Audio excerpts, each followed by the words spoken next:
രാധേകൃഷ്ണ. ഇന്നത്തെ താങ്കളുടെ universal message എന്താണെന്ന് നോക്കാം. ഇന്ന് താങ്കൾക്ക് ലഭിച്ചിരിക്കുന്നത് 3 ഓഫ് പെൻറ്റക്കിൾസ് എന്ന കാർഡാണ്. ഇതുവരെയുള്ള നിങ്ങളുടെ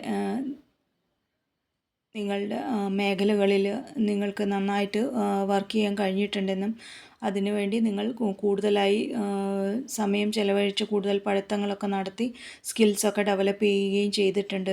അതുകൊണ്ട് തന്നെ നല്ല ടീം വർക്കോടെ പ്ലാനിങ്ങോടെ മുന്നോട്ട് പോയാലുണ്ടാകുന്ന വിജയകരമായ എനർജിയാണ് ഇന്ന് സൂചിപ്പിക്കുന്നത്. അങ്ങനെ സഹകരണത്തോടെയും ആസൂത്രണത്തോടെയും മുന്നോട്ട് പോകുമ്പോൾ എന്ത് ഗൈഡൻസ് ആണ് യൂണിവേഴ്സ് തരുന്നതെന്ന് ചോദിച്ചപ്പോൾ വന്നത് ക്യൂൻ ഓഫ് വാണ്ട്സ് എന്ന കാർഡാണ്.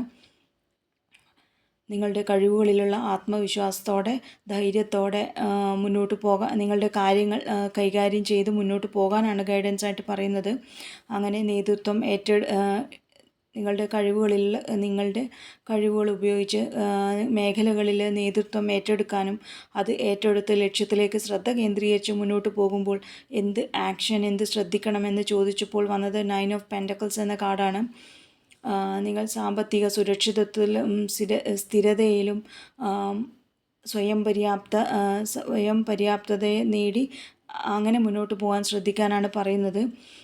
ഓവറോളായി ഇന്നത്തെ മെസ്സേജ് നോക്കുമ്പോൾ നിങ്ങളുടെ മേഖലകളിൽ നിങ്ങളുടെ സ്കിൽസൊക്കെ ഡെവലപ്പ് ചെയ്തത് ഉപയോഗിച്ച് ടീം വർക്കിലൂടെ ആത്മവിശ്വാസത്തോടെ മുന്നോട്ട് പോവുകയാണെങ്കിൽ നിങ്ങളുടെ കഠിനാധ്വാനത്തിൻ്റെ ഫലമായി നിങ്ങൾക്ക് സാമ്പത്തിക സുരക്ഷിതത്വവും സ്വതന്ത്രമായ ജീവിതവും സമൃദ്ധിയും കൈവരിക്കാൻ കഴിയുമെന്നൊരു മെസ്സേജാണ് ഇന്ന് യൂണിവേഴ്സ് നിങ്ങൾക്ക് നൽകിയിരിക്കുന്നത്.